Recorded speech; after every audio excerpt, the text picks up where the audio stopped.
O ex-ministro da Justiça, Assuntos Constitucionais e Religiosos, chegou tranquilo e permaneceu sereno durante a leitura das alegações e leitura da sentença pelo Tribunal Judicial da cidade de Maputo. Na sessão que durou hora e meia, o coletivo de juízes, presidido pelo magistrado e juiz João Guilherme, considerou o antigo ministro e réu no caso do processo 173/17 de culpado no chamado caso Meca.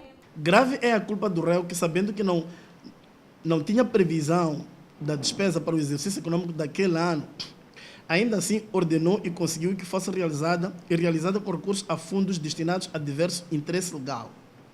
É grave o fato criminoso em si, violação flagrante à lei levada a cabo por um ministro da Justiça com formação em direito e ciente da ilegalidade que praticava.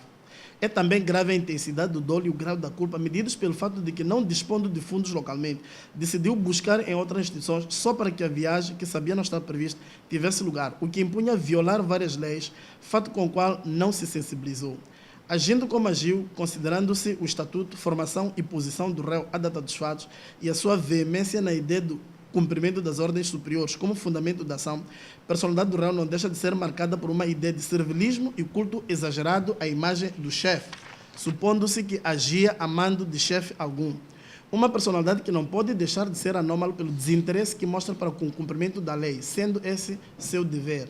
O juiz da causa invocou 3 razões para ditar a sentença. A primeira, relativa à prevenção geral, é de que o uso improbo de fundos públicos é, infelizmente, um mal generalizado entre nós. Um mal que está a perpetuar-se, uma verdadeira gangrena de tal forma generalizada que está a corroer notoriamente o Estado, ao mesmo tempo que o eleva para o topo das listas dos países em que titulares de cargos públicos, principalmente, mas também os servidores, de uma forma geral, dilapidam o erário público. Os cargos públicos, pelo condão que tende a aproximar os cidadãos aos cofres, tornam-se, por isso, lugares apetecíveis a quem quer financiar ilegalmente com dinheiro do Estado.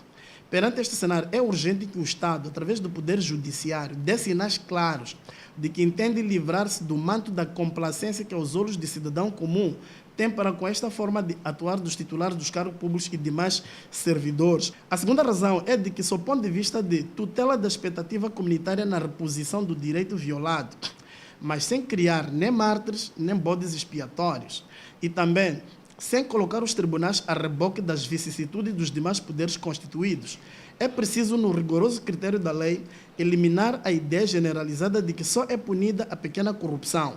Em terceiro e último, a pena deve ser cumprida como efetiva no sentido de reclusão, porque, infelizmente, o réu nunca mostrou qualquer remorso perante notória ilegalidade. Pelo contrário, para o réu, não há aqui ilegalidade. Mas a única razão por que ela não existe, na sua versão, é porque cumpria ordens superiores. Porém, para o réu, as ordens superiores são para cumprir incondicionalmente, o que é inadmissível, vindo de quem, à data dos fatos, exercia funções de ministro da Justiça.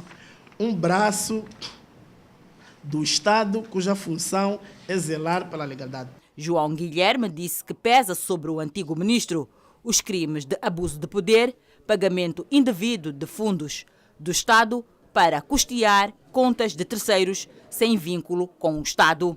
Prevenção especial torna-se premente e o cumprimento da pena efetiva será um bom começo para o seu alcance.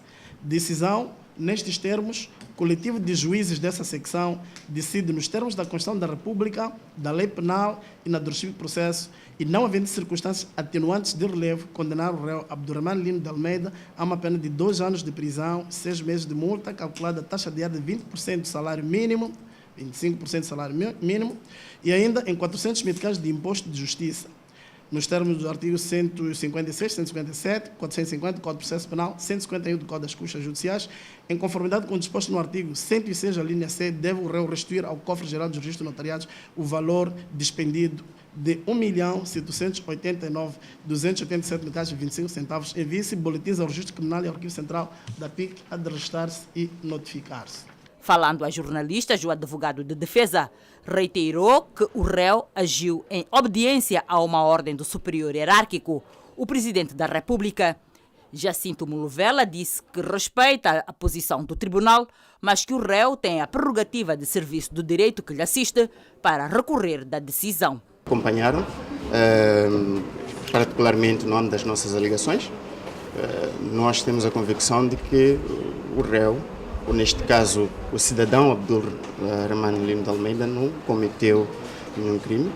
Não é? Portanto, esta é a nossa convicção, foi sempre nesta perspectiva que nós conduzimos a nossa defesa.